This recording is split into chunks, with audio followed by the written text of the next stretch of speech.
Okay, 10 hours into the war between VN Champions and Exodius. Sorry, 10 and a half hours left to go. So this is actually the first salvo of the war. Don't know the result yet. You imagine there's a fair bit in it. Exodius has dropped in the rankings to rank 10. VN Champions rank number 5. Their most recent Elite War, they drew with Y, who are now ranked 1.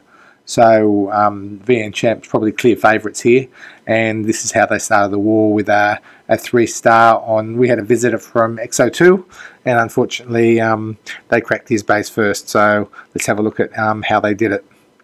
So I think this is a fairly standard, well, what's going to be a standard attack on the Inferno. Actually, firstly, just have a look at this base. So you can see with this base you've got air defense, Inferno. And the heroes are going to get sucked into this pocket here if there's an attack from here.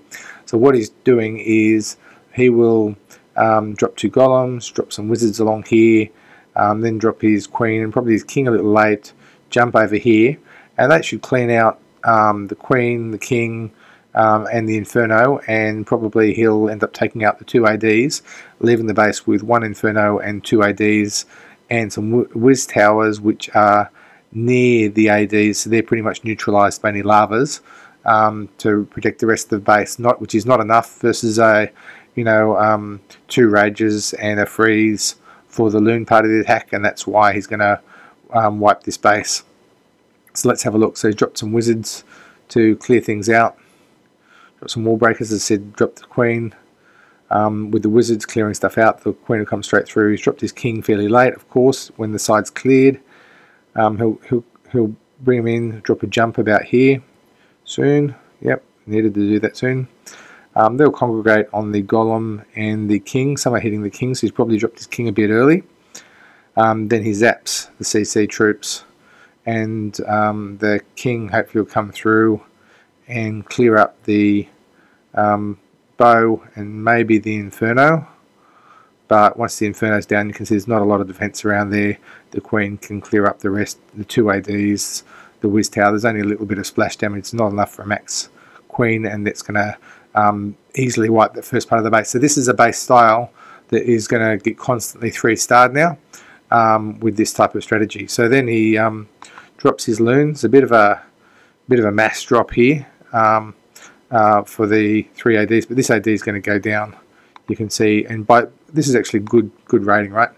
The queen's got a fair bit of health, so rather than let the queen die, he's dropped his air attack fairly quickly, which gives his queen a chance of survival, and she does actually survive.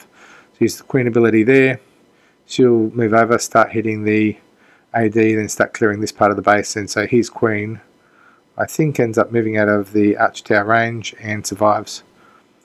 So a bit of a mass drop on the loons, but you can see just walking through the base now. And the reason why he's walking through the base is because the first half of that raid, really easy clear on the Inferno and the 2 ADs, and even kept his queen alive by dropping the air part of the drop pretty early. So great raid there from VN Champs. Starts the war with Exodius 1-0 down on 3 stars. And let's speed through to the end of the raid. We've got the base now. So it clears it all, and pretty solid attack. You can see only 2 golems, heroes, and 7 wizards with some wall breakers for the first part of the raid, and you can see how effective that is, leaving him with actually 3 lavas and 18 loons for the second half of the raid, and that's plenty for what was left of the base. Good raid.